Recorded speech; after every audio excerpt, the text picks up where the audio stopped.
പുതിയൊരു വീഡിയോയിലേക്ക് എല്ലാവർക്കും സ്വാഗതം. പച്ചരിയും മുട്ടയും വെച്ചുകൊണ്ട് നമുക്കൊരു സൂപ്പർ റെസിപ്പി ഉണ്ടാക്കാം. 10 മിനിറ്റ് പോലും വേണ്ട ഇത് തയ്യാറാക്കി എടുക്കാനായിട്ട്. നല്ല ടേസ്റ്റിയുമാണ്. പെട്ടെന്ന് തന്നെ നമുക്ക് വീഡിയോയിലേക്ക് പോകാം. ഞാനിവിടെ കുറച്ച് പച്ചരി എടുത്തിട്ടുണ്ട്. 1 മണിക്കൂർ മുൻപേ ഒന്ന് കുതിർക്കാൻ വെച്ചിട്ടുള്ളതാണ്. പച്ചരി നമുക്കൊന്ന് അരച്ചെടുക്കണം. അതിനായി ഞാനിവിടെ മിക്സിയുടെ ജാറിലേക്ക് പച്ചരി ഇട്ട് കൊടുക്കുന്നുണ്ട്. അതിലേക്ക് കുറച്ച് വെള്ളം കൂടി ഒഴിച്ച ശേഷം നമുക്കൊന്ന് അരച്ചെടുത്തിട്ട് വരാം. പച്ചരി ഞാനിവിടെ അരച്ചെടുത്തിട്ടുണ്ട്. അതൊരു ബൗളിലേക്ക് ഒഴിച്ചു കൊടുക്കാം. ഇനി ഇതിലേക്ക് 4 മുട്ട ചേർത്ത് കൊടുക്കാം. ഈവനിങ് സ്നാക്സ് ആയിട്ടൊക്കെ വളരെ പെട്ടെന്ന് തയ്യാറാക്കി എടുക്കാൻ പറ്റുന്ന ഒരു റെസിപ്പിയാണിത്. എല്ലാവരും തീർച്ചയായും ഒന്ന് ട്രൈ ചെയ്ത് നോക്കിയിട്ട് ഫീഡ്ബാക്ക് അറിയിക്കാൻ മറക്കല്ലേ. 4 മുട്ടയും ഞാൻ ചേർത്ത് കൊടുത്തിട്ടുണ്ട്. ഇനി ഇതിലേക്ക് നമുക്ക് ചെറുതായിട്ട് അരിഞ്ഞു വെച്ചിരിക്കുന്ന സവാള ചേർത്ത് കൊടുക്കാം. പിന്നീട് കുറച്ച് ക്യാരറ്റ് ചേർത്ത് കൊടുക്കാം.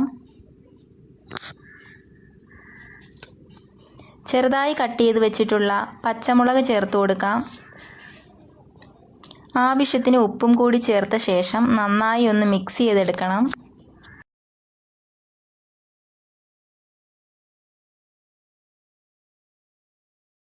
ഞാനിവിടെ എല്ലാം മിക്സ് ചെയ്തെടുത്തിട്ടുണ്ട്. ഇനി ഒരു ചീനിച്ചട്ടിയിലേക്ക് കുറച്ച് വെളിച്ചെണ്ണ ഒഴിച്ചു കൊടുക്കുന്നുണ്ട്.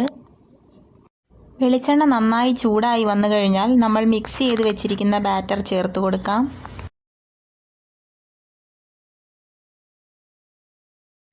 വളരെ പെട്ടെന്ന് തന്നെ ഇത് റെഡിയായി കിട്ടുന്നതാണ്.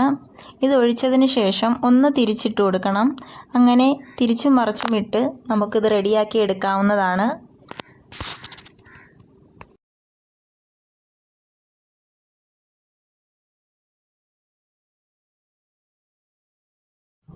വളരെ ടേസ്റ്റിയാണ്. ഇത് കണ്ടാൽ തന്നെ അറിയാം, നല്ല സോഫ്റ്റുമാണ്.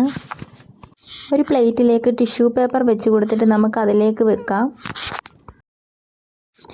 ഇതുപോലെ തന്നെ നമുക്ക് എല്ലാം തയ്യാറാക്കി എടുക്കാവുന്നതാണ്.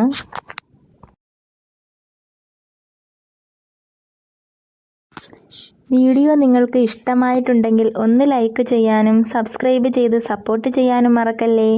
അടുത്തുള്ള കുഞ്ഞു ബെല്ലൈക്കണിൽ ഓൾ എന്ന ഓപ്ഷൻ കൂടി കൊടുക്കണേ. നിങ്ങളുടെ അഭിപ്രായങ്ങൾ എന്ത് തന്നെ ആയാലും കമൻറ്റ് ബോക്സിൽ രേഖപ്പെടുത്തണേ. അടുത്ത ഒരു ഉപകാരപ്രദമായ വീഡിയോയുമായിട്ട് കാണും വരേക്കും താങ്ക് യു.